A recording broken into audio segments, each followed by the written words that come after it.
Welcome to another episode of the Cassels Cast. My name's Eamon Cassels. Joining the show today is going to be Luke from Keep It Simple Scouting.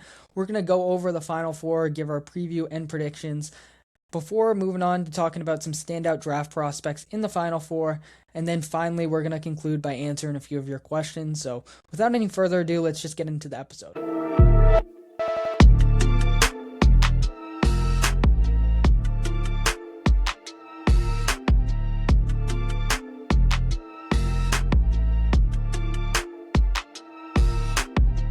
All right, joining the show now is Luke from Keep It Simple Scouting. We're going to be going over the Final Four as well as some key draft prospects that are playing in the Final Four. But first things first, how you doing today? I'm doing great. How are you doing? I'm good. Yeah, I'm happy to have you on the show and excited to talk some college hoops as well as draft stuff. It should be a ton of fun. And first things first, I think we can start over with the UConn-Illinois game because you are an Illinois fan. Yeah, Yes, I so am. in general, have you been surprised at all by this Final Four run? And how would you compare this Illinois team to where they were at the start of the season to now? Yeah, I mean, I was surprised how he just absolutely manhandled Houston. Being an Illini fan, I try not to, be the biased, oh, this is our year, this is our year, this is our year. And I did have Houston in my Final Four this year, but from the start of the season, I did think this roster on paper is arguably the best in college basketball. The amount of depth, the versatility that we have is pretty unreal. But, as we all saw towards the end of the season in the conference tournament, we just weren't putting it together. We were losing some games. The Wisconsin game broke my heart. But at the end of the day, I do think Coach Underwood and his energy, his ability to bring the team together and have everyone on Illinois on the same page, that's what separates the Elite Eight and Sweet 16 teams from the Final Four. And you see that with guys like Dan Hurley, Dusty May, Tommy Lloyd. It's all about the culture. And right now, with the talent that we have and the versatility, when everyone's minds are in the same place, that's when we can't lose. Yeah, absolutely. I think Underwood's done a terrific job, not just this year, but the past Mhm. several years. And it's really nice to see that they've broken through and made a Final Four run. I did have Houston as well in my Final Four, but I wasn't too mad at all because this Illinois team has just been so fun to watch. And I've really enjoyed them. I think, sort of on a similar note, these two teams did play back in November, and UConn won, but I think Illinois has looked a lot different, especially with the unleashing of Keaton Wagler. So, do you sort of put any weight into that game back in November, and what do you sort of remember from that? Yeah, I do. I forgot what I was doing that day, but I was only able to catch the second half. So we were already down by a ton. It wasn't really too competitive. And UConn beating us, was it 2, 3 years ago in the Elite Eight? There's a lot of PTSD from that. But as far as this matchup, one of the sayings I like to remember is it's really hard to beat the same team twice in a season, especially at this level. So that does give me some hope. But while Illinois is, starting to pop off and, on a hot streak here, so is UConn. They're also a different team than they were at the start of the season. I mean, Terrace Reed, the player he was against us versus now, it's completely different. So I think both teams are kind of in the same space on that end. Yeah, no, absolutely. I think obviously lots changed from now until November. But yeah, it should be super interesting. And I think just starting over with the Illinois side, what has to go right for them to win this game, and then what are some potential swing factors?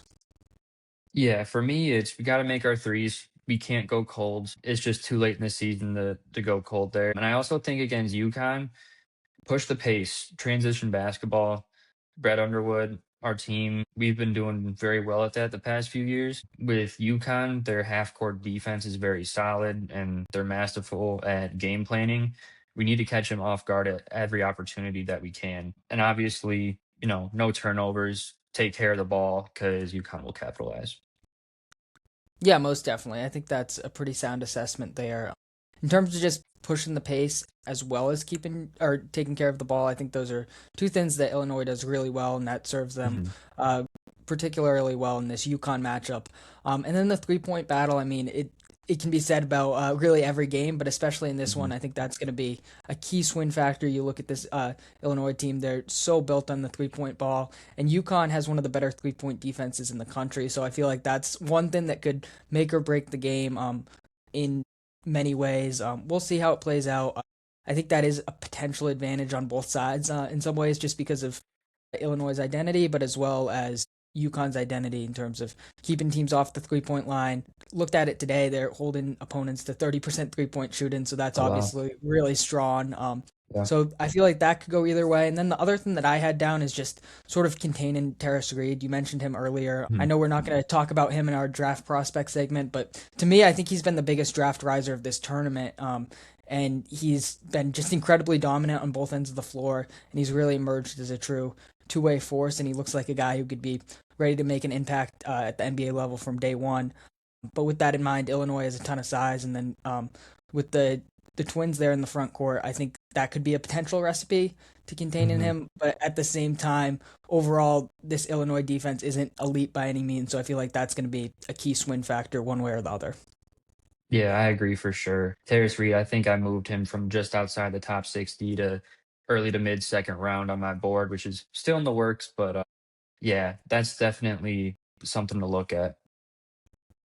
Most definitely. And then on the flip side, what are some potential advantages and swing factors for UConn? I think controlling the pace, kind of like how I said for Illinois to push the pace, if UConn can play their game, control the pace, similar to how Iowa did it all tournament. I mean, Illinois was much better than Iowa the whole game, but the fact that Iowa controlled the pace, they were able to keep it close and keep it competitive with UConn's talent.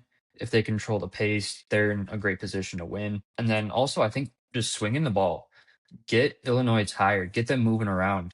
I feel like this year, even though it might be the most talented Illinois has ever been, and how impressive Keaton Wagler has been, we play a lot of iso ball. And I think on the flip side with UConn, they don't have the ability to get away with that. You know, I love solo ball, Silas Demery, but it's really hard to get momentum when you're not swinging the ball around. So no iso ball, swing it and get our guys tired because we're some workhorses. It's hard to do that, but I think that's a great way for you kind of try to pull this off. Yeah, most definitely. I think that's a great point. You look at these offenses; they're just a little bit different. UConn is just so much is based off ball movement and then off ball movement. They set a ton of screens. They really open up a lot of shots. And it's just a different style, and I think that could be a big difference maker. I think the other thing is just the Wagler factor. I think he's the best player in this game. Maybe you could argue agreed with how great he's been playing, but I think Wagler's still the best player on the court. And you mentioned the backcourt there for UConn. Solo Ball and Silas Demery. They're very solid players, but they're not elite guards like Wagler is. And my question is sort of like, how are they going to match that firepower in the backcourt as well as contain him? I think they have a better chance of potentially containing him than matching that firepower. If Wagler goes for, say, 25, 30 points, I think it's going to be a lot tougher for them to compete with that. Whereas if they are able to contain them and then you have a solid game from Ball and Demery, I think UConn still has a real shot in this game. But yeah, I think either way, that's going to be a big factor. And then Boswell as well has been really impressive to me in this tournament. And I can't say enough good things about just, I mean, you could probably speak to it more as an Illinois fan, but how he's taken a back seat to Keaton Wagler and how he's really just been able to do all the little things well. And I mean, even with Wagler, I think he can make such a strong impact without scoring the basketball. That's just another impressive part of his game. But with Boswell, I feel like this really could have been his season, and he could have been this All American, this clear cut sort of breakout player in some ways. But he saw this talented freshman and he sort of adapted his game, and I think that's just in general really impressive. Yeah, I think you put it perfectly. Last year, Boswell is my favorite player on the team. This year, Mirkovic took that over, but yeah, he's our glue guy. He's our leader. He's our culture right there. It's going to be sad that he has to go on from Illinois, but yeah, I'm really hoping we can pull off this championship specifically for him. Yeah, absolutely. I think that would be awesome to see. And then, just in general, as a neutral college basketball fan, it would be fun to see a sort of unexpected champion. I feel like it's been a while since we've seen that, and I think it would be really cool. But yeah, ultimately, who are you rocking with in this game? Are you sticking to your guns with your Illinois? Or are you going with UConn based on experience or any other factors? You know, I have flipped back and forth on this for multiple different reasons. My rooting interest, how we've played UConn in the past. There's just so many factors going in, but I do think I'm taking UConn. Man, even now I'm trying to decide, do I still go UConn or Illinois or not? But I think an underrated matchup here is going to be Karaban versus Mirkovic. Both guys can shoot, both guys can defend. They're not the stars of the show. I think containing Mirkovic and limiting not his scoring, but his playmaking ability will be key. And with Karaban's championship pedigree, 3-and-D repertoire, there's potential for that to happen. And there still is that question mark if the Ivisic twins can handle Terrace Reed. They might have a game plan of, let's just let Keaton Wagler do his thing. But if we shut down Mirkovic and get the Ivisic twins into foul trouble, what can we do? So I really obviously want Illinois to pull this off, and I do think there's a good chance that they can. But Dan Hurley going for his third in 4 years, championship pedigree, and just the way they came back against Duke, it's hard for me to stay with my gut and pick the Illini. So I'm taking UConn. Yeah, I'm gonna have to go with UConn in this one as well. I mean, when you see that win against Duke and all that championship DNA that they have, it's kind of hard to bet against them. But yeah, I do like that point about the matchup between Karaban and Mirkovic. I think that could be a big swing factor as well, and both of these guys are clear X factors for their respective teams. But yeah, ultimately, I don't know if I trust the Vicic twins to stop Terrace Reed with the way he's playing, and in general, just UConn's championship experience, it's hard to bet against. I do trust their perimeter defense to a high level, despite them not having the offensive firepower to not necessarily match up with Illinois' elite backcourt. I think it'll be a really close game, though. I think both of these games are going to be right down to the wire, one possession games, and I think we're in for some really great basketball on Saturday, honestly. And like you, I was going back and forth on this one all week. But yeah, ultimately, I can't bet against UConn, and I think they'll get the job done. But I think it will be like a 2 or 3 point game. Yeah, I totally agree. It's going to be one of those things where I'm going to be walking around pacing the entire game until that final buzzer sounds. So as much as I'm anxious, I'm also looking forward to it because it'll be a classic for sure. Yeah, absolutely. And I mean, we can talk about the Michigan Arizona matchup in a second, but I couldn't be happier with this Final Four, to be honest, because you do have UConn and Illinois who aren't number one seeds. At the same time, they are super talented teams, and I don't think you can totally discount them in the national championship race. But it is a bit of a surprise that both of them, especially Illinois, got to this stage, and seeing that in tandem with these two elite juggernauts in Michigan and Arizona. I feel like it's really the best of both worlds in some ways. Whereas last year for me, the basketball was awesome in the Final Four, don't get me wrong, but it was a little bit too chalky having all four of those number one seeds. And then you go back a few years ago when it was no number one seeds and you have UConn and San Diego State playing in the championship game. And it was like, okay, this is just a little bit underwhelming. So for me, this is like the best of both worlds. And I mean, I'm sure you as a Illini fan, are super happy with this outcome as well. Yeah, I'm completely on board with it. It's kind of weird how not a lot of people had this as a Final Four, but everyone knew that these are Final Four caliber teams. So I think just like you were saying, the surprise factor of who it ended up being versus, the championship pedigree of all four teams is perfect.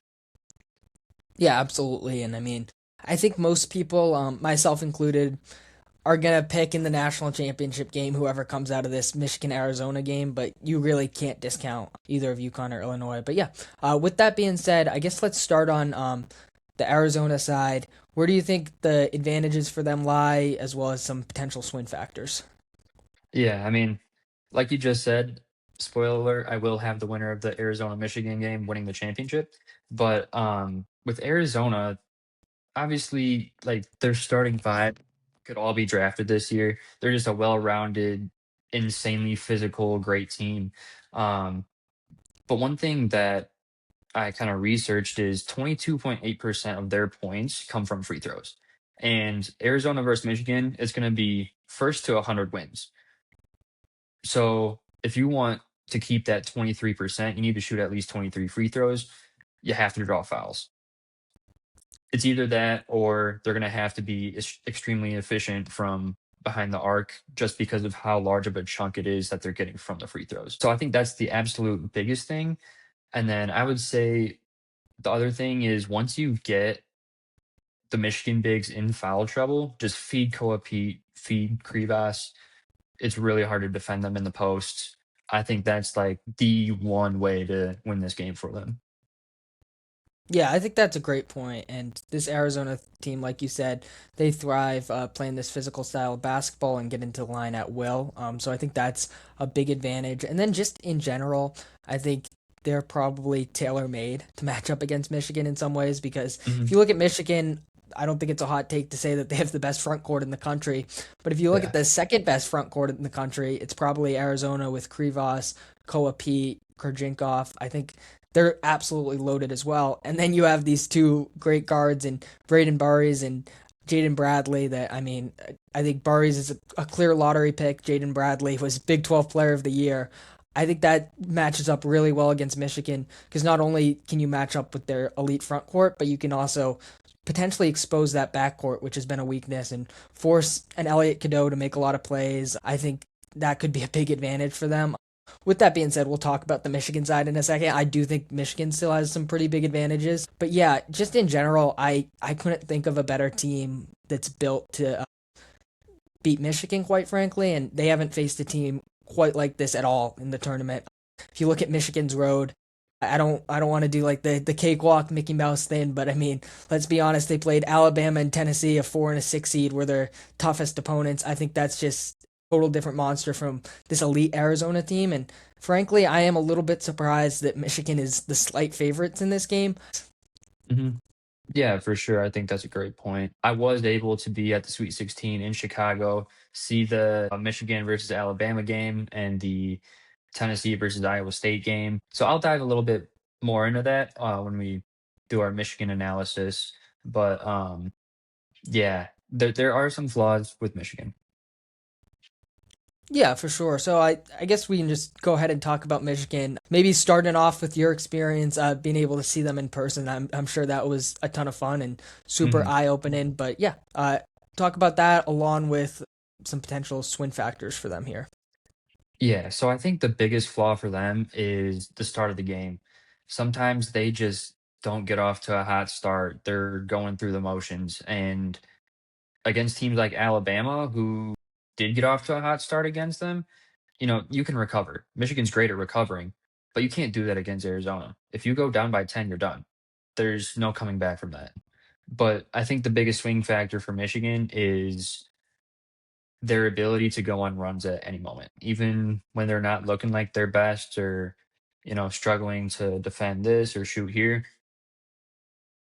Big Yaks, Yaxel Lendenborg, one of my favorite players in college basketball. He is just the catalyst that finds a way to get everyone going. Trey McKenney, one of the most underrated players in college basketball. Dude can light it up. He is a shot maker, and everyone on Michigan is honestly a tough shot maker. Ademara, the stuff that he does in the post, near impossible to guard, even for guys like Kribas and Pete. Cadeau, we'll see how his health is. I haven't heard any official news on whether he's playing or not, but I do know what was the injury or illness or something that was going on? It was a allergic reaction, if I'm not Yeah. mistaken, but Yep. I do believe he's playing. Unless Okay. I'm completely off base. I can check, but I believe he's playing and he suffered some weird allergic reaction. Okay. That's what it was. Yeah. I mean, even him, he can make all the tough shots. I think for Michigan, it's just going to be limiting the fouls again. If Morez, Mara, and Yaxel, if one of them fouls out, it's going to be really tough to come back from that, even if one of them has to sit on the bench for like the last 8 minutes in the first half. But I have 100% faith in their ability to go on runs, run down the floor, just heat up and make their shots. Yeah, absolutely. I think the point about not going down early is huge against this Arizona team because I think the margins are going to be so thin. Even if they do go down big, I do think they can potentially make this a game and keep it close. But in the end, those first 10 minutes could end up costing them if they come out slow. And I think that could be a big problem. But at the same time, like you said, they're just so explosive and they can really score in bunches, and their defense is just truly elite. Especially that front court. I believe these are the number one and two ranked defenses, and you can see it for a good reason when you watch them play. I think in terms of potential advantages for Michigan, the big thing I'm looking at is the 3-point volume. Not that they're like a top 10 or 20 3-point volume team in the country, but they are top 60-ish. And then compared to Arizona, that's a big factor because Arizona is actually a bottom 10 3-point volume team. And that's been my one holdup with them really all season. It's just the 3-point volume. I think at some point it could bite them. And I mean, they really have everything else you could possibly ask for. But I think that's just a big concern, especially going up against this Michigan team. And when the margins are that thin, that could really be the big difference. And then on a different note, I do think you look at the way that this Arizona team attacks the rim, and you talked about this a lot with the foul trouble and making sure these guys play disciplined basketball. I think that's going to be huge. But at the same time, when you have rim protection like this, I do think that makes playing the style of basketball that Arizona does a little bit harder in some ways. I know I'm contradicting myself a bit because I said earlier they're a team that's kind of tailor-made to beat Michigan, but there's a reason why Michigan is so hard to beat. And part of that is because when you're looking at a team that drives like this, it's a lot harder to do that against a Damar who's 7'3", 7'4", and a truly elite rim protector. And then when you have Morez Johnson who can guard 1 through 5, and then Yaxel can provide a little bit of rim protection as well. That's really, really challenging. And then while I do have certain concerns about the perimeter creation, I think Trey McKinney's really, really solid. And then Cadeau's really good. But both of those guys on defense are also really solid. So you look at potentially being able to limit the offensive output of Burries and Bradley, and I think they have a decent recipe despite having some clear disadvantages in this one.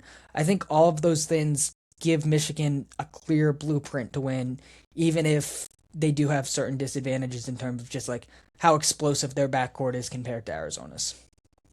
Yeah, I think that those are some fantastic points that you brought up, especially about the 3-point volume for Michigan. That's kind of how it was when Arizona played Arkansas. Both weren't 3-point volume shooting teams, but with Arkansas, it's like the difference between them losing by 20 and making it a close game is if they were able to shoot like Michigan did.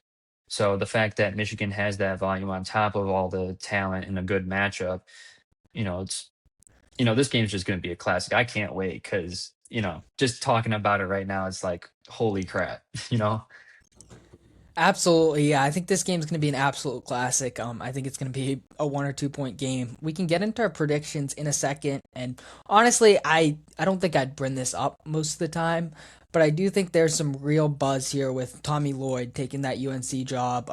I wouldn't bring it up if I didn't think it was going to happen. If you look at some of the evidence, including he doesn't have a good relationship with the Arizona administration, family members of his are liking photos on social media about him taking the job, and then certain interviews where he's like, oh, the next coach is going to be great. He's routinely downplaying it. Obviously, he's not going to say, oh, I'm taking the UNC job. You look at UNC not hiring a coach despite having some potential options with some of the coaches who have been eliminated. That tells me that they're likely going to hire someone who's either an NBA coach like Billy Donovan or one of the teams left in the Final Four. And I know you'd love that as a Bulls fan. Yeah, get him out of here. I think he's going to, this is like kind of a side thing, but I think he's going to leave, like, regardless. I think there was a report that came out earlier this week that said if AK isn't gone, then he's going to leave, which totally understandable. Yeah, for sure. But yeah, I think that's also a good point. And Dusty May, I think he's slowly started to become one of the more underrated coaches in the country. When he made that Final Four run with FAU and, took that Michigan job, everyone was like, oh my gosh, like he's one of the great coaches. But because of how talented this Michigan team is, I feel like Dusty May hasn't gotten enough credit. When in reality, you can just see it in the development of Morez Johnson, how he's handled him and, running a lineup of Lendenborg, Morez, and Mara. Last year, if you told me those three players were going to be running in the same lineup and being, a top offense, a top defense in the country, I would have been like, nah, there's going to be some issues there. But Dusty May finds a way to win games, and that might be the difference, the coaching for sure. Yeah, no, absolutely. For me personally, I never want to bet on a coach who looks like he's about to take another job. It kind of reminds me, it was a different level of play, obviously, but I remember Kevin Williard, he was in the Sweet 16 with Maryland last year, and it was somewhat of a similar situation, and then they lose to Florida in this close game. I don't want to read too much into it. I'm not saying this is the only reason where I might lean Michigan, but I do think it's a factor. And then, yeah, Dusty May, like you said, he's just a tremendous coach. clearly one of the best coaches in college basketball, and it does get overlooked because of how talented this Michigan team is. And also, similarly, he's been in this spot before, and obviously it's a different situation when it's a Cinderella story with FAU from a few years back, but he's been in this situation before, whereas Tommy Lloyd hasn't.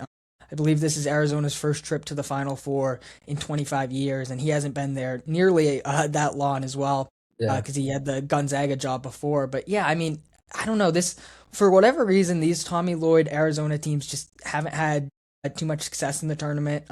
This is the highest level they've reached. And I'm wondering if it could sort of run out here, but at the same time, this team has so little flaws on paper that I can totally imagine them winning it all, obviously. Yeah, for sure. And with how close these two teams are in evaluation and trying to predict this game, sometimes it's fun to look back historically and these random facts, but even those line up evenly. Like, we haven't seen a Big Ten champion in over 2 decades, but we also haven't seen a team west of that line in the center of the country win in over 2 decades. So it's like, no matter what happens, one of these teams is going to have a chance to do something historical. So really, at the end of the day, I think for me personally, I just have to trust my gut when making this prediction, and learn from this game too. Take notes for next year, because there will be some juggernauts like this again, and maybe these two teams again. But just enjoy it and try to soak in how these matchups play out. Yeah, absolutely. I think that's a great point about sort of learning from what you watch. I feel like every year I try to do something a little bit different in my bracket based off the previous year or the previous couple of years. And, you can never get it perfect, obviously. And I picked Houston to win it all. So obviously Hmm. something went wrong in my process there. But yeah, ultimately, I do think Michigan is going to pull it off. Another game where I've been going back and forth, but something just tells me that this Michigan team is going to be able to do it. And I can't get there totally with the Arizona team based off that 3 point volume. I can't say that they have no chance. I think it's just like a minor concern that it really does bug me, especially in this era of 3 point basketball. I mean, we just don't see teams that don't shoot this many threes succeed at the highest level, and I think that could be the real difference maker, along with just Michigan having the best front court that I've ever seen, being able to potentially limit their offense and the way they drive to the basket. So yeah, I think Michigan wins, but another really close game that I think is going to be like 1 to 3 points. Yeah, for sure. I also have Michigan. So I don't know if you have graphics on here, but if you do, it's going to look like those NFL ones where I'll pick the same teams, and then before you know, it's going to be Arizona, Illinois in the championship because we jinxed it. But a big part of me choosing Michigan, and it shouldn't be a big, I shouldn't say a big part. A part of me choosing Michigan over Arizona is, like I said, I have to listen to my gut. And my initial bracket before the tournament started, I had Michigan winning the championship. And so far, they haven't shown any signs for me to change that pick. Actually, Michigan versus Arizona was the only two Final Four teams I had in my bracket. So I've already evaluated this technically. And I just think, again, with the Tommy Lloyd news coming out and just how Jackson Lendenborg has just turned it up another notch throughout the season and the tournament. They just have that special magic stardust that, the one shining moment replays show. Whereas with Arizona, they may be more dominant. You can argue they're a better all around team. But at the end of the day, when it's so 50-50 like this, I'm going to take the team that just feels special. Yeah, absolutely. I think that's a good way to look at it. And I mean, if that was in your bracket, you definitely got to stick to that, my man. So I totally Mhm. respect that. But yeah, was there anything that really made you heading into the tournament so confident in this Michigan team, whether it be like historical trends or just overall how dominant they've been? What made them stand out to you? Yeah, so for me, especially last year and this year is when I've really started to like dive into um, trying to create like the best bracket I can. And a lot of people like to look into, oh, you have to pick a certain 11 seed or 12 seed to beat a 5 seed, or, there's certain metrics about one seeds in the final four and championships and all that stuff. While I think that's helpful, I'm also a big believer that tournament history is made every year. There's a new record set. There's a new FAU, Loyola Chicago, Iowa this year. There's always something that's going to change. The only constant each year is looking at each game at a matchup by matchup basis and not worrying about, shoot, I have no one seeds in my bracket, or oh, shoot, I don't have an upset in this region, because from year to year, it varies. And so for me, it was simply just the matchups that I had Michigan going against from the round of 64 to the championship, evaluating each game individually. I thought Michigan had the best chance to win game by game and go on a run. Yeah, I think that's a great way to look at it. When the regions came out, it was very clear to me that Michigan had a clear path to making the Final Four. I think Such an easy Virginia, region. such an easy region. I liked Virginia. I was really high on them, but outside of Virginia, I was never a massive Iowa State guy. Alabama, I thought had a chance, but then when I looked into it a little bit more against really big front courts, they struggled. So I totally went back on that. And I was like, yeah, I think Michigan's gonna roll over Alabama. And then the way it played out with some of the upsets, with Virginia going down earlier, with Iowa State going down earlier, everything sort of broke right for them. And I think looking back a few weeks ago, you could have easily seen that coming. So yeah, I think that's a great way to look at it. And just in general, I mean, if you look at Ken Palm, you look at some of those numbers. I don't know how much you value that, but these numbers say that these are two of the best teams of all time, and I do think Yeah. they can be skewed in some ways, but to the point where if Ken Palm's saying these are two of the best teams of all time, there's probably at least something to that, and I think this Michigan team really stands out in that way. Yeah. And something that I actually just remembered and want to bring up, not that it's going to be the most impactful thing ever, but when I was at the Sweet 16, the Michigan fans traveled well and they were loud. The championship is in Indianapolis. It's even closer to Michigan, or about the same distance. They're going to show up, and it's going to be hard for Arizona fans to travel. Not only that, but I know in the NFL, it's a fact that when Super Bowl teams travel west to east, just kind of like how I would have said how the Seahawks did this year, but it was in California, so that doesn't count. But when teams travel from west to east, they tend to not perform as well. Part of that being losing hours when you travel like that, but also just the jet lag. Arizona, where was their Elite Eight held at? Was that Um, Off the top of my head, I do not remember, but I think it was in the West. Because yeah, they were the number okay. two overall seed. I think they put them closer. Yeah, Maybe it they was like should have been in the San West. Diego or something. But yeah, I think I'm like 80% sure Okay. it was in the West somewhere.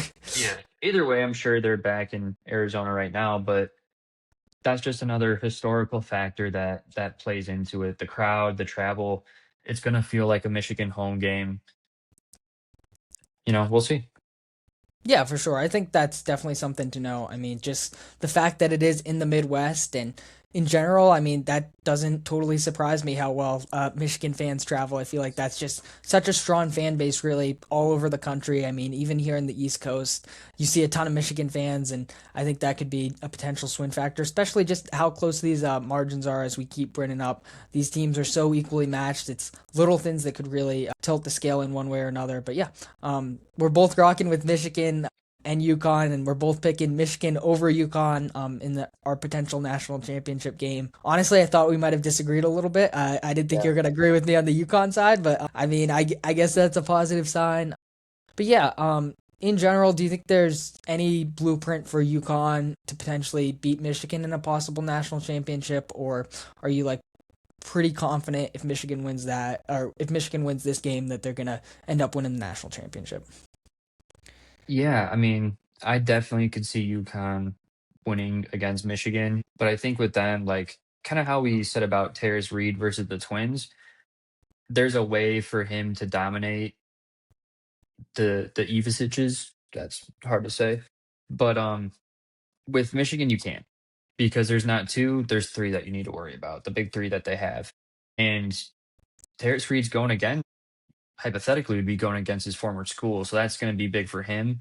And I think a lot of people would say, play through him. This is his moment. In my opinion, for UConn, it would be the mismatch of having Mullins and Caravan as your two shooters with, that's Michigan's weak spot defensively, is on the wing. And if you can find a way to get Mullins and Caravan coming off of off ball screens, shooting those threes on the wings.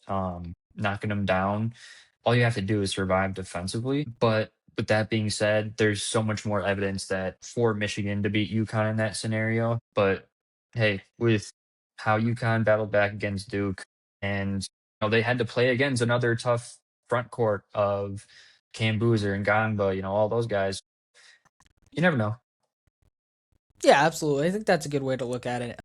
Yeah, Michigan's win defense is a potential weakness there. And just how creative Hurley is as an offensive mind, how he opens up shots for his team, I think could be the real advantage.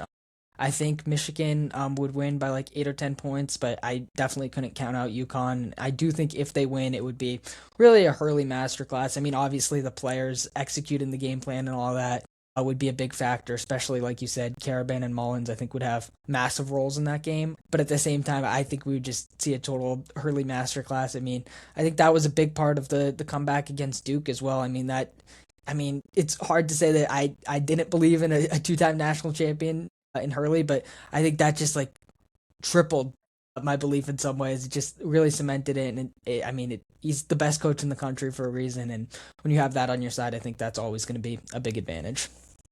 Mm-hmm. All right, I think we can move ahead to talking about some draft prospects in this Final Four.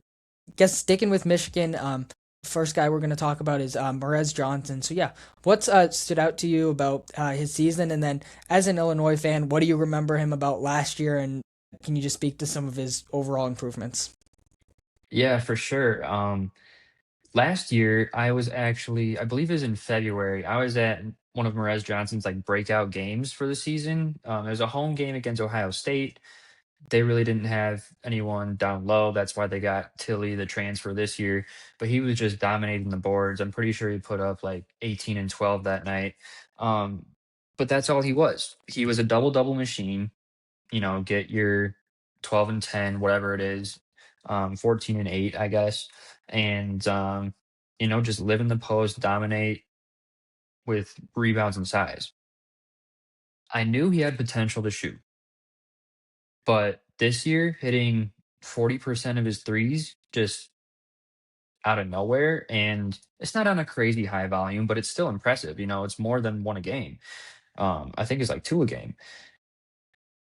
That has just blew me out of the water, and that's what's making me think he could potentially be, a late lottery, mid first round prospect because he's always going to be strong and he's still young. He's a sophomore, so that can even, he can get stronger. He's very nimble too.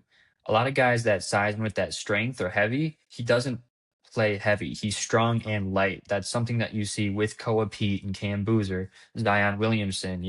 I think with Zion, it was you know, when someone misses, the way he's able to get that first jump to get putback points. Morez has that ability as well. And defensively, he's a plus defender. Last year, he was very good. This year, I think he has taken an extra step in his IQ and help defense. I kind of see Morez right now having a similar role to Khalil Ware, the Miami Heat at the next level. I think he's been super underrated this year, but again, almost that double-double machine, very nimble, can shoot it a little bit, plus defender, for his size and strength, he's light on his feet. Yeah, absolutely. Morez has been a guy who really wasn't on my radar much at all heading into the season, honestly, and he's just totally blown me away. He's so impressive. I think the number one thing that stands out to me with him is the defense, and especially the defensive versatility. Like you said, he's super nimble. He can really guard 1 through 5. I mean, you're not going to put him on a 1 throughout the game, but if need be, Right. he can switch on to a 1, he can switch on to a 2. And then he does provide a lot of value as a rim protector, and he's just an absolute sicko rebounder in the best way possible. For him to average like 7 or so rebounds while playing next to Ademar is totally insane to me, and I think that just speaks volumes to who he is as a player, and he just has a relentless motor, and I absolutely love that. I think he's a lottery pick to me. I don't know if he's going to end up being selected in the lottery, but for me, I have a lottery evaluation on him. I have him within the lottery range of my big board. Then offensively, again, the versatility factor really stands out. Like you said, he can shoot the ball a little bit, and then he plays inside really nicely. I don't know if he has star potential necessarily, because right now, especially, he's just mostly a play finisher.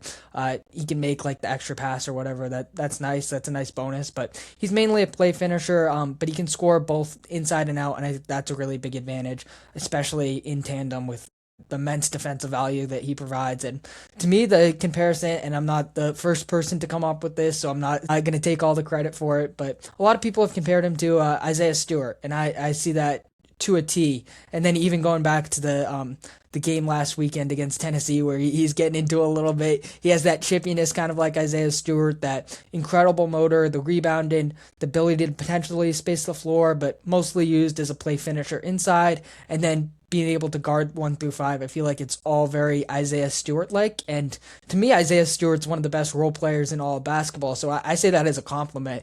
And I do think even if he might not have that true star upside, I think he's going to be a tremendous role player and he's going to have a super long career. Yeah, absolutely. I think he knows his role and he's well aware that he's not the guy, and that's okay. I would rather have someone who understands their role and that is you know, late lottery, mid lottery round talent than someone who is, a top 10 talent, but thrives off the ball, but thinks, oh, I'm the guy, give me the ball, that type of deal. People who understand their role and are role perfectionists, like your Alex Caruso, Sam Hauser, Derek White, those glue guys, those are invaluable because they're pretty rare to find. Yeah, absolutely. I think that's spot on there. And I mean, I think especially he has value to teams that have some level of established talent and are picking potentially in that late lottery range, mid first round, even maybe. To me, like two teams that just jump out as like, oh, I want to see him on this team would be the Charlotte Hornets because I think they could really use a backup four with that sort of like bruiser skill set. And then the Golden State Warriors as well is another just perfect fit in my mind. But he could really fit with so many teams. And I also do think we in some ways can put false ceilings on these guys where I know I'm saying, oh, I don't think he has star potential, but you really never know. And sometimes if that creation can catch up a little bit, and he can add a little bit more to his offensive skill set, he is still a sophomore, like you said. Who knows? Maybe we are looking at someone that isn't just going to be a high end role player, but could potentially reach that next level. Yeah, absolutely. I love, love, love both of those two fits, especially in Charlotte. And talking about star potential and stuff like that, Con Knuckle last year, I never thought he'd be the number one option on a playoff caliber team in year one. Nonetheless, year three. And he has shown this year that he is one of the best rookies we have seen in recent memory, and he can absolutely be that guy. While there's all these stats and analytics and film that you can watch, at the end of the day, you just have to try to predict development and the intangibles. And there's really no method to that. So, there is a chance Morez could end up being that guy. But as of now, like you said, for the Hornets and Warriors, I think his role would be perfect with those two teams.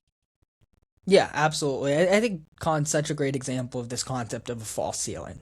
Um, because like you said, I never expected him to be to this level in his third or fourth year, even. Nonetheless, doing it as a rookie is totally insane. And I mean, I think a comparison I always made to him was like a Desmond Bain, and he steps in, and I'm like, whoa, is he already better than Desmond Bain? And that's totally insane. And I think he has closer to like a Devin Booker upside, but who knows? I don't want to put any ceilings on a guy that's shown all this in his rookie year. It's totally impressive.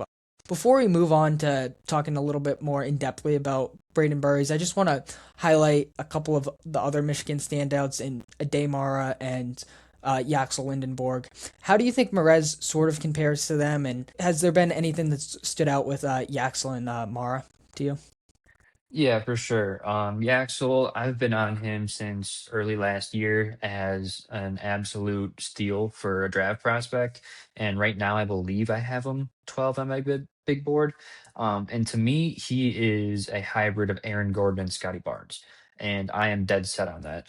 And what I mean is with Aaron Gordon, he can play off the ball, backdoor cut, lob threat, knock down some threes fairly efficiently, and kind of be not the primary guy on your team, but still be extremely efficient offensively. That's kind of what I was thinking as his only comp throughout the season. What he's shown during the tournament is he can absolutely be the primary ball handler, passer, kind of like Scotty Barnes. The production that he just put up is completely out of this world. And yes, he is older, I don't really care that much just because he's NBA ready. And like we've seen with last year's draft class, they're kicking butt right now. They're all doing very well. And I think this draft class is even better. So there's no reason for me not to put someone's comp as Scotty Barnes, who is also very underrated and, in my opinion, arguably a top 15 player in the league right now. Yeah, no, for sure. I think those are two really interesting comps for Yaxel. Personally, I am a little bit lower on him than consensus. And I totally understand the pitch as an NBA ready guy who's super versatile, a high level defender, can handle the ball, connective playmaker, interior scorer. For me, there's like two big concerns, and one is the age. When you look at drafting guys, especially like in the lottery mid first round, who are 23 and older, the hit rate is just significantly lower. And I do worry, like last year, I think he was pitched as like a late first rounder. And I like Yaxel as like a mid to late first rounder. I would just personally worry about taking him in the lottery, but it's all situational based. I mean, we mentioned the Hornets for Morez. I think that's another really solid fit for Yaxel. And then the other thing is, I don't totally buy the 3 point shot. I know he's hovering around 35, 36%, but at points throughout the year, he was below 30%, and I don't totally buy that translating. So I feel like that's my other big hold up with him. I think at the NBA level, I don't think he's going to be tasked as much as like a secondary playmaker. So I think the 3 point shot translating is all the more vital. But he does have so many tools, and I ultimately think he's going to be a good NBA player. I just think I'm a little bit lower on him in terms of like lottery range. Yeah, and about the 3-point shot, when they were warming up, I actually put out a tweet. I was watching him specifically, and on the right corner and right wing in warmups, unguarded, he was 12 for 24 from what I saw, 50%. And I mean, you think 50, oh my gosh, but he's only shooting 10% better in warmups unguarded than he is in games. It's like, shouldn't he be making more? I don't know. But at the end of the day, I do think shooting is one of the easiest things to develop in the NBA. Not to say that it's easy for everyone or that everyone can do it, because there's been guys recently like Dyson Daniels who just can't figure it out. But then there's also been people in the past like Brooke Lopez or LeBron who just learned how to shoot out of nowhere. So I do think that will be an interesting part to see in how he develops at the next level. I also think a big reason why I'm high on Yaxel is how he plays in transition. Not only as a transition dunker, but he can be the primary ball handler with his vision. He can stop and pop. He like his transition is his game, and that's what it's all about in the NBA. It's way more high paced. There's going to be a lot more possessions, a lot less half court offense, and I think that goes in favor of his game. Yeah, I think the transition then is a really good point, and that's I think going to be a huge part of his impact. And then, like you said, I mean, even like a guy like Aaron Gordon, who you mentioned as a comp, that's a guy who's developed immensely over the past few seasons, Yeah. despite being really older as a 3 point shooter. So I do think that is an easier skill to develop. So I totally understand that perspective with Yaxel, and I think that's more in line with consensus. I think more people would agree with you. I'll put it that way, that he's in this top 15-ish range than me personally, who right now, I mean, it's so fluid, but right now I do have him in the East, which I think is a little bit like of a hot take and an unpopular opinion, but I do think it's fair to have some level of concern. So yeah, in terms of ranking these guys real quick before we move on to Burries, how would you rank the Michigan prospects right now? Yeah, right now I'm going Yaxel, then Morez, then Mara. I'm pretty sure I have Mara like in that 18 to 23 range right now. Um, a lot of people I have seen have him like top 10, top five, which is very interesting to me. And I'm not going to say they're wrong because I totally understand it. But there are just some blatant issues that I see with him, passing being one of them. You don't need to pass as a 7'3" center, but in order to take your game to the next level as a top five draft pick in this class, with how stacked the class is, I think you need to be completely well rounded. And also with Mara, he has some blunders. And what I mean by that is, I'm not sure if you remember on Baylor in Illinois a few years back, Matthew Meyer, how he was a great 3 and D guy. It's weird. They kind of look similar too with the stash and stuff. But he would be on fire, going 5 for 5, coming down the court, just changing the game. And then all of a sudden, it's like he forgot how to play basketball and he'll make a pass to the ref who he thinks is one of our guys, or he'll fumble the ball, lose the ball, and travel. And like just all of a sudden, mentally he starts breaking down. I see a little bit of that with Mara, and you just can't afford to do that in the NBA. But then again, elite defender, great size. He's proven he's the first round talent, and I still do really like him. Yeah, no, I think that's totally fair. Right now, I would go Morez, Mara, and Yaxel. I think like 99% of people would disagree with that order, and I think that's totally fine. Mara has been one of the more interesting evaluations for me. At first, I was a little slow to come on to him, honestly, just because of some of the mobility issues. But watching a lot of NBA, I think we're seeing some of these drop coverage bigs really survive despite some mobility and conditioning issues. And then looking at the sort of meteoric rise of Donovan Clinton recently, I think they have so many similarities as that elite rim protector, rim deterrent, as well as having some level of offensive skill in terms of a passer, development as a shooter. And I feel like that's a really easy comparison for him. I don't think it's a perfect one for one, but it's an easy pitch, and he has moved closer to that somewhere like 15 to 18 range for me with Mara. So yeah, I definitely understand some of the concerns, but I'm slowly coming around to him. I don't think he'll crack my top 10 by the end of the year, but I do view him more so as that like lottery to mid first round pick, whereas before I thought he was, for most of the year, I thought he was going to be that late first rounder. Yeah, for sure. I think that's perfect. Klingon is definitely who he should watch in order to get better. I think the play styles match up, and Klingon's just been so fantastic this year. Absolutely. So yeah, I think we can now fully focus on Brayden Burries and yeah, what has stood out to you about his game this season and his impact on this Arizona team?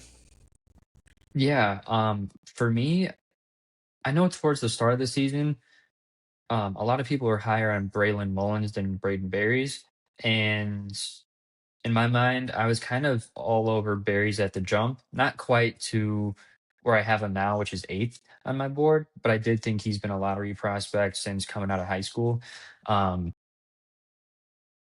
I think the thing that's most impressed me with Berries is how he's just an all-around contributor. He could pass, he can shoot, he can defend decently, but the ball handling and just the way he's able to get to the basket, the quickness, it's hard for me to put a comp to his game, but I think he can be your lead ball handler. I think he could play off ball. He's very valuable in the sense that you can kind of use him any way you want. He's your jack of all trades as far as guards go. And there's not a lot of people or a lot of guards this year who I think can be a jack of all trades.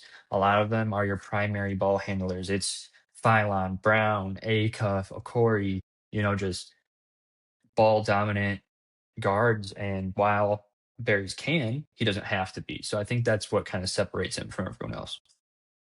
Yeah, absolutely. You said jack of all trades. I think you completely nailed it there. That's what comes to mind with Burries. I mean, that really stands out. And the guy's just a winner. He impacts the game at such a high level in so many different ways, like you said. But I remember watching that Purdue game, and sometimes I'll be looking at the box score a lot. Sometimes I won't. And this was just one game. For whatever reason, I hadn't checked the box score. And then they flash a graphic where it's like, oh, he's 2 for 7 from the field. I was like, whoa.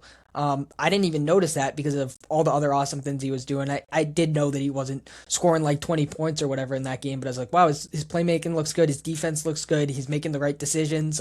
Even if the shots aren't falling, it was kind of like, oh, whoa, he's 2 for 7. I was taken aback, and he was still making such a strong impact. And yeah, that's what has made me move him into my top 10 as well. For me, I thought he was a lot of the year. I thought he was more of that mid first round talent. But the malleability is just huge, and he can fit alongside any team. There's not a single team in the league that couldn't use a Brayden Burries on their team, and I think that's going to be super valuable. Does he have star potential? I do think so. At the same time, I could see a strong outcome where he's more of that like elite complementary option, and he's just like you said, that jack of all trades.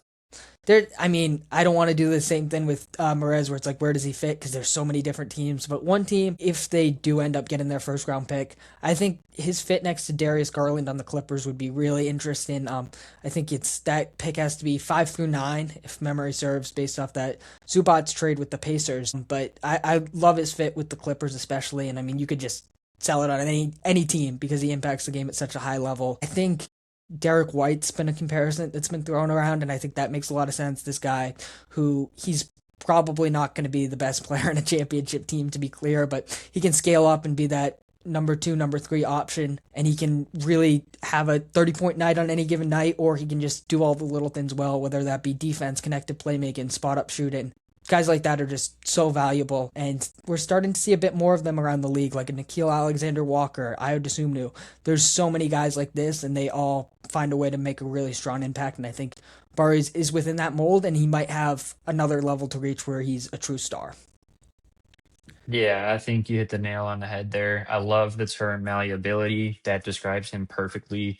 The Derek White comp, while that is very common for people to say, it's hard to disagree with. I think that's exactly what his role is going to be. And again, the fact that he's playing how he is as a freshman on one of the best college basketball teams, not only this year, but in history, it just says a lot about not only how good he is now, but where his game can go in the future. Yeah, absolutely. Before we move ahead to talk about Keaton Wagler, I'm not going to do the same thing where we rank the prospects on Arizona because they do have, I think, 5 guys that could potentially be drafted. But yeah, if you had to guess, how many first rounders will Arizona have? I don't know if this is going to be a hot take or not, but I'm going to go with only two.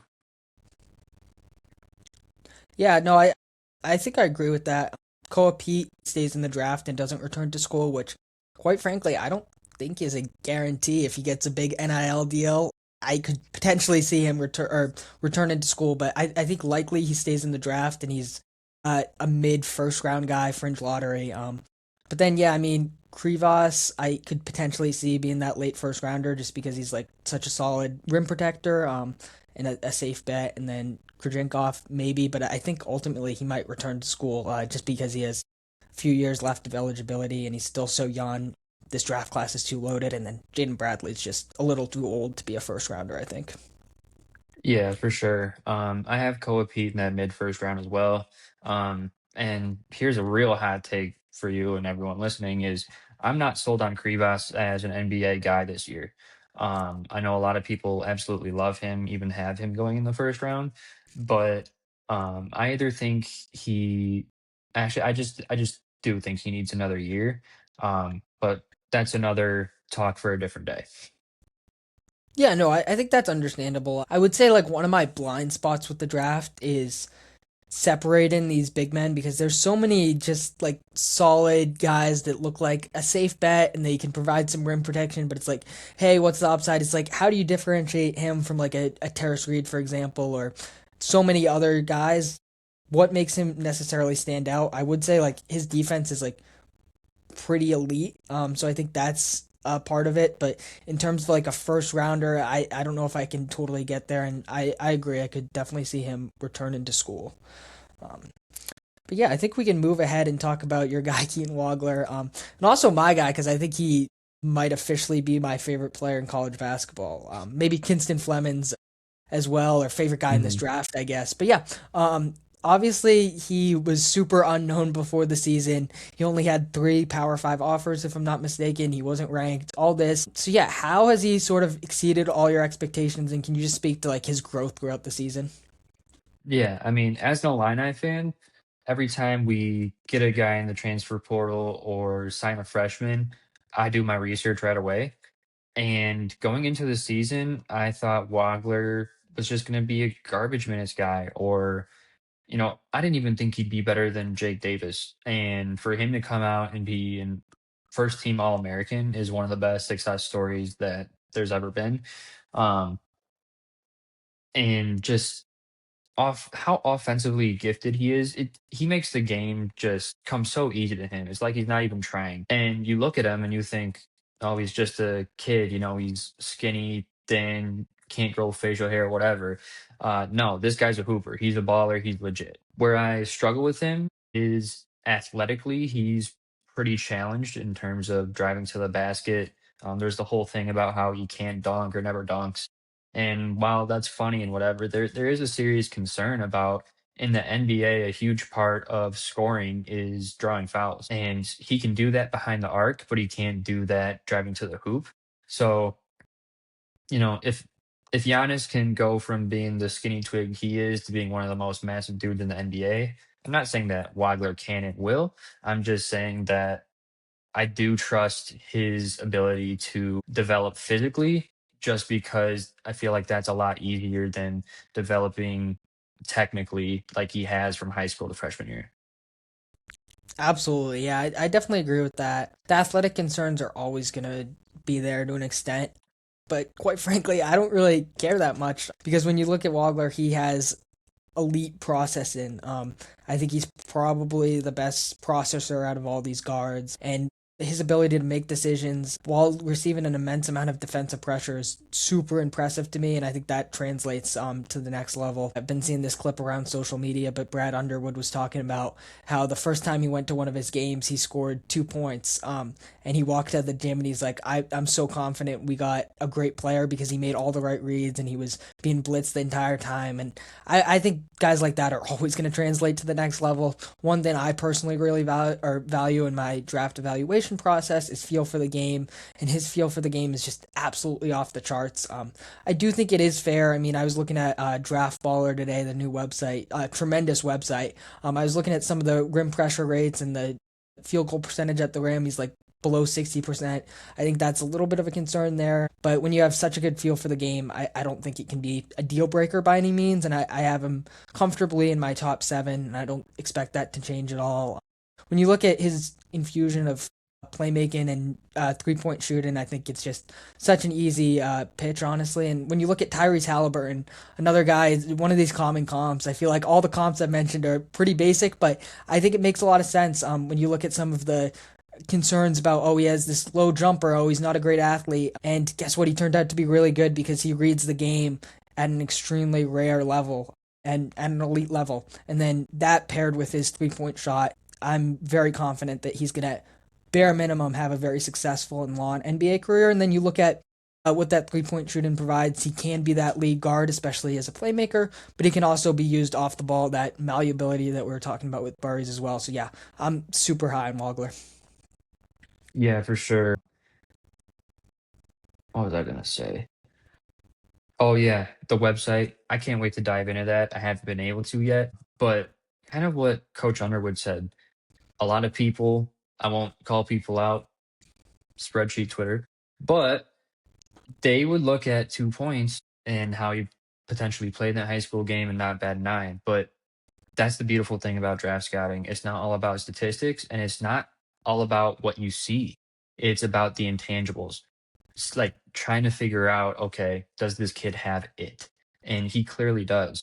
And I don't want to say this is a comp because he has a long way to go, but Stephen Curry at Davidson, there's a lot of similarities in how you would evaluate how he played to how Keaton Wagler played. And both of their paths to the Final Four, Elite Eight are very similar. And again, how Wagler's progressed from senior year to this year and so on, it's like Steph Curry was also not the most recruited guy out of high school, came on the scene, led his team. He was scrawny. People were worried about, oh, he shoots too many threes or whatever. And he's now one of the greatest because he understood his strengths and he played to them. And Wagler has that IQ to be able to do the exact same thing. Yeah, absolutely. I think the Curry point's really interesting because I mean, play style wise, they're pretty different in some ways, but I do think like some of the frame concerns and the athletic concerns are there. And I've thought about this just throughout this draft cycle for whatever reason, and looking at these big boards on Twitter and all that. And I've always wondered like, what if there was a Steph Curry-like player in college basketball where he's dominating at this small school. I mean, granted, in the NIL era, he's probably not going to stay there for 3 years. But hypothetically, there's this like short, skinny kid who's dominating from three-point land, and he doesn't have NBA size, and all these concerns. I think it would be fascinating to see how that would be evaluated in today's day and age. And honestly, like 2009, I was like 6 years old, so I don't remember Curry's draft cycle at all. I think it would just be so fascinating to see how we would view him. And I feel like he would probably be a pretty polarizing guy. But at the same time, especially in terms of Wagler, like when you have this level of feel for the game, this level of shooting, I can't not bet on it. Yeah, for sure. I mean, if it wasn't for Brad Underwood, Keaton Wagler this year could absolutely have been that Steph Curry for a mid-major because Underwood was the only person to give him a chance at a big school. So while he might have robbed us for that storyline, I'm glad he did because he's on my team. Absolutely, yeah. So yeah, before we wrap up with a couple audience questions, I just want to get your perspective on where he lands within this lead guard discussion. Out of I mean, I don't want to go down the line, but like Burries, and then Acuff, Michael Brown, Kinston Flemings, LeBaron Philon, even Bennett Sturts. Where do you sort of, you don't have to give an entire ranking, but where do you rank him among the lead guards? I kind of think he's in the middle of the pack. And again, these, let's say, five or so elite lead guards are all within 10 spots, if not closer of each other. Throughout the past 1, 2, 3 months, they have all flip flopped and interchanged. I could say right now, I have him at 11th on my big board. I've had him as high as sixth. I don't think he gets into that top three, top four, or even top five conversation. I think six is my personal ceiling for him, but I'm really excited to see, once the season ends, how the preset, preset, pre-draft process goes with the combine and, the scrimmages and stuff like that, just to see how the roles change and how they take over games when they're not in their systems that they're used to. Yeah, absolutely. I think the combine will be super interesting to monitor, and I mean, I'd like to see some of these measurements. I feel like there's a chance where Keaton Wagler checks in with a super low vertical, and everyone's like, "Whoa!" But I'm personally not going to overreact to that kind of stuff. But Right. it's super interesting frame of reference, and then seeing them in a different context as well. But yeah, I think six is a very fair spot for me. That's where I have him at as well. For me, Acuff is the only lead guard I have above him. I have Peterson Yeah, above me him too. too, but I view combo guard Yeah. for me at least. Yeah. I know some people think he can play the NBA level. I didn't see that from his Kansas days personally. But yeah, Acuff is the only lead guard that I have above him, and then for me, like him and Kinston Flemings are really close. I could see that flip flopping a bit, but I just think Wagler has a little bit more star upside.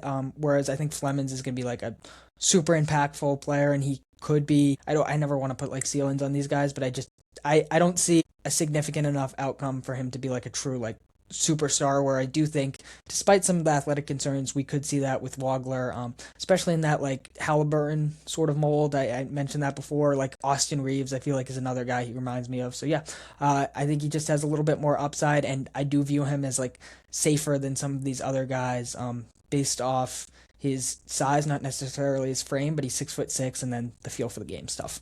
But yeah, unless you have any closing thoughts on these draft prospects, we can move ahead to our two audience questions.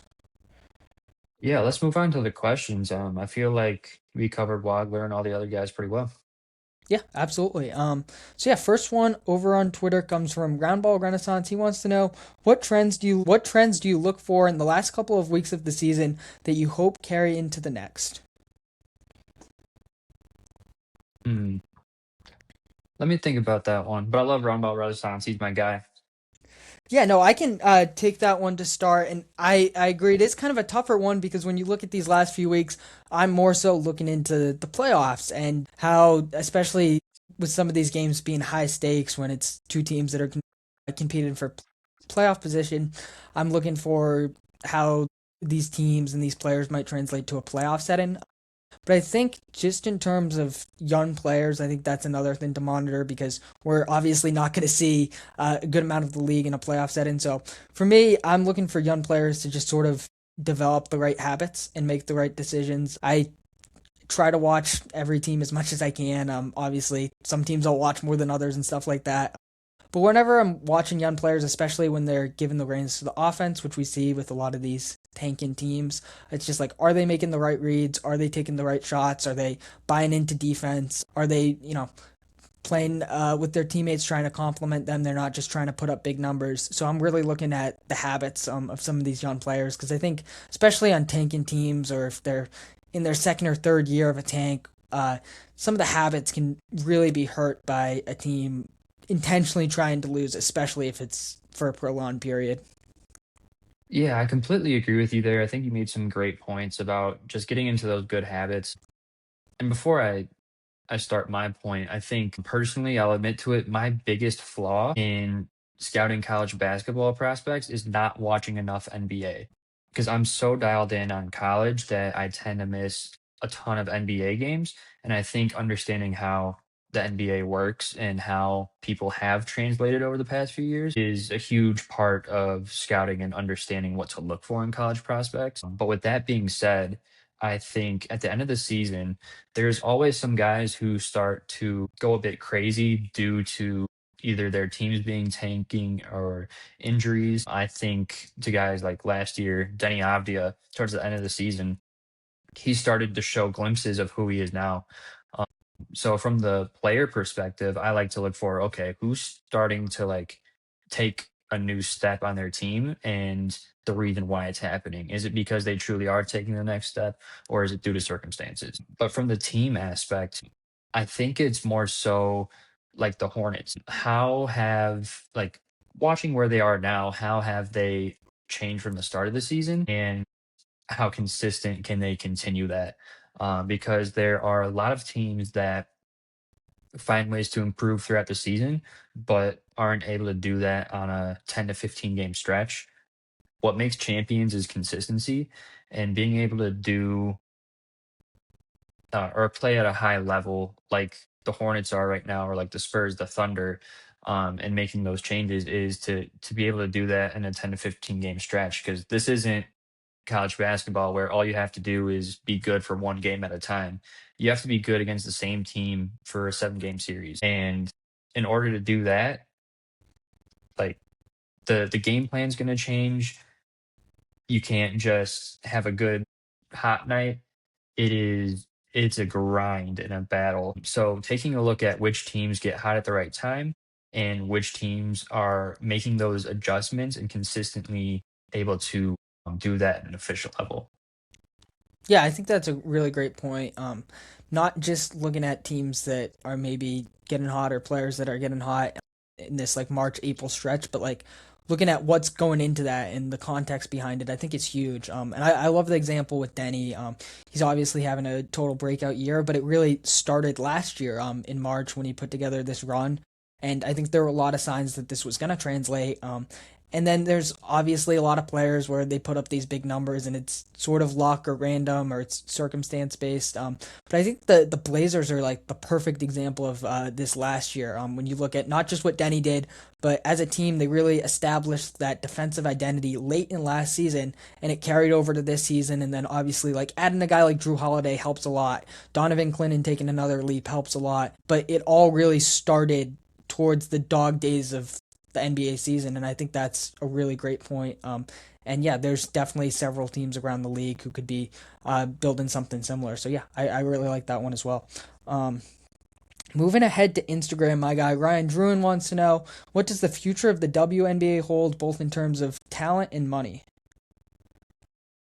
Hmm, that's a very good question. In terms of money, I am not 100% educated on the business side of the WNBA, but in terms of talent, um, the WNBA is a very young league compared to the NBA, and I feel like your Diana Taurasi's, Candace Parker's, um, Tina Charles, Cheryl Swoops, that's kind of your Kareem, um, Kareem, Bill Russell, leading into like Bill Walton era of stars. I think starting now with Caitlin Clark and Paige Beckers and this upcoming draft class, we're starting to get into the Michael Jordan, Larry Bird, Magic Johnson, Hakeem Olajuwon, and Charles Barkley era of the WNBA. And just like it did in the NBA back in the 80s, the money doubled, tripled, quadrupled. You know, how Michael Jordan changed the game. I'm not saying it's going to be Caitlin Clark or it's going to be Paige Beckers, but this, 3 to 5 year span of prospects are going to have that impact. And you're already seeing it with all of the new expansion teams, kind of like how it was in the NBA. It's just kind of a mirror of history, in my opinion. Oh yeah, I absolutely love that point. I think you're totally spot on in terms of how it's mirroring history, and the reality is that the WNBA is only going to get bigger and better, and I think that's great for the league. They're going to continue to add teams, and I'm super happy about the new CBA deal that they had because their cap increased by 5 times the amount, and it's only going to continue to increase over the next few years. And you look at the talent, like you said, this is a super exciting era for the W, and you look at Caitlin Clark, Sabrina Ionescu.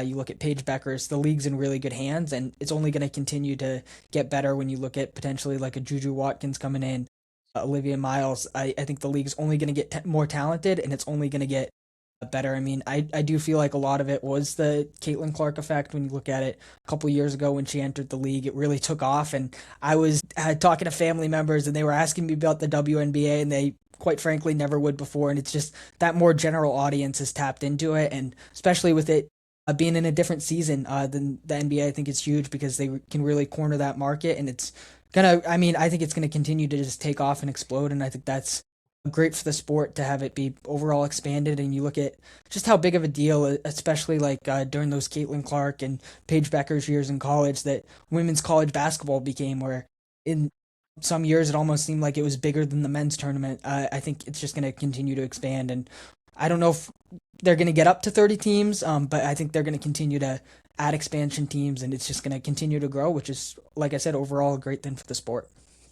Yeah, absolutely. And one thing that I think WNBA fans can look forward to is not this summer, but next summer, the season of 2027.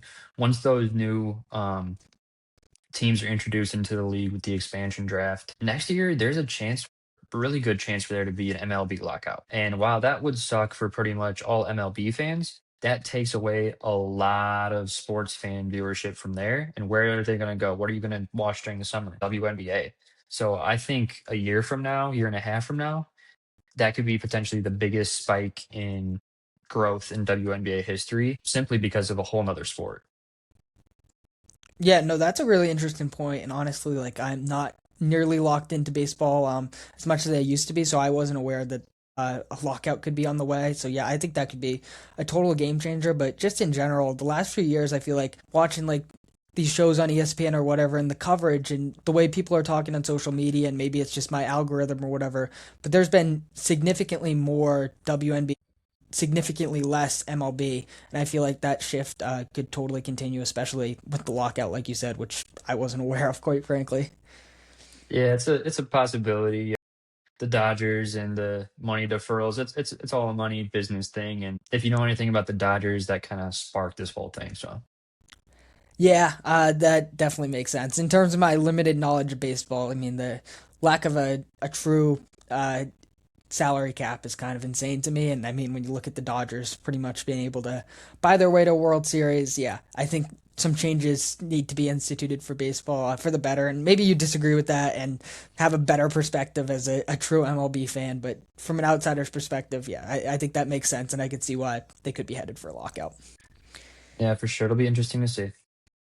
Yeah, absolutely. But yeah, I think we can wrap up the show here. But before we officially close it out, I just want to give you a chance to plug your work, tell our listeners where they can find you at, and I guess tell us a little bit more about your draft philosophy and what Keep It Simple Scouting is all about. Yeah, I appreciate that. You can find me at Keep It Simple Scouting on Twitter, YouTube, TikTok. The actual at or tagline might be a little different, but I have the same logo for everything. Yeah, the whole reason why I started this is because I just simply can't hold back from talking about basketball from my perspective. Obviously, right now in the Twitter world, there is a whole debate about spreadsheets and film, which one's better, what do you use? There's all these advanced analytics, and When you're watching film, you could watch the same 10-second clip, but watch 10 different things each time. And in my opinion, just I think I've done scouting since 2021, the Paolo and Chet draft. And what I've learned is it's so easy to overthink prospects when at the end of the day, it's all just an estimated guess. And if you overdo it, it's kind of like working. If you work 80 hours a week, you're going to get burnt out. If you try to focus on every single little aspect of someone's game and try to rank and compare it statistically versus film, you're going to burn yourself out. What I like to try to do is keep things simple while still using statistics and film to inform those decisions. And, this is a new step that I'm taking. I currently work selling basketball courts for a company called Flex Court. That's my 9 to 5, and I'm passionate about that. But my goal one day is to be a scout for an NBA team. And while I am by no means a content creator, I just feel like it's important to get that philosophy out there and kind of show what it looks like. Yeah, no, absolutely. Love all your content. That's why I brought you on the show. But yeah, just your philosophy. I feel like I'm not one to say how people should go about the draft, but I feel like I'm personally aligned with that, where it is an infusion of analytics and film. And I feel like balancing it out is super valuable. And then just not getting caught up in all the hoopla, not trying to overthink things. I think it's, to me, the perfect philosophy. And yeah, if you guys want to see more draft content, all of Luke's links will be in the description, and make sure to check him out. He does a great job. So yeah, I appreciate you hopping on the show, and we'll have to do it again sometime. Yeah, man. Thank you so much for giving me this opportunity. Again, I love everything that you do and just inviting me on this podcast. You're very knowledgeable, and I respect you for your opinions. And definitely, we should do this again sometime. Absolutely, I appreciate it, Luke. And yeah, I'm gonna close out the show here. I'll catch you guys on the next episode. Peace.